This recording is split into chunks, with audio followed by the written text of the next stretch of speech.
Herkese salam. Deməli yeni bir seriya başladıram. 10.000 takipçi olana qədər hər gün bir izah videosu paylaşacağam. Siz də bu cür izah videolarının davamının gəlsin istəyirsinizsə səhifəmə takip etməyi unutmayın. Gəlin keçək 61-ci suala. Deməli, mənə nə verib? Mənə AB-nin AC-yə perpendikulyar olduğunu və DY-nin AB-yə perpendikulyar olduğunu verib. Əlavə olaraq da kosinus B-nin nisbəti nədir? 4-ün 5-ədir. Yaxşı, biz trigonometrik nisbətləri yadımıza salaq. Kosinus alfa nəyə bərabərdir? Bitişik katetin hipotenuza nisbəti. Mən iki üçbucağa baxacağam. Bir ABC üçbucağına baxacağım. Üçbucaq ABC-də kosinus beta nədir? AB-nin kosinus B nəyə bərabərdir?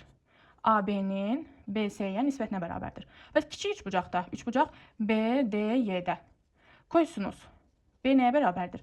BD-nin, yəni bitişik katetin hipotenuza nisbətinə bərabərdir. Gəlin qeyd edək. Dedim, indi böyükdən başlayayım, ABC-dən.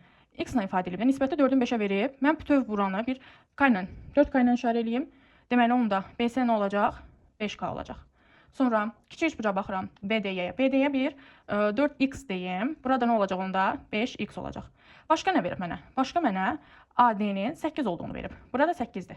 Ay uşaqlar, bu 8-in cavabı nədir? AD nəyə bərabərdir? AD bərabərdir AB çıxılsın BD-yə.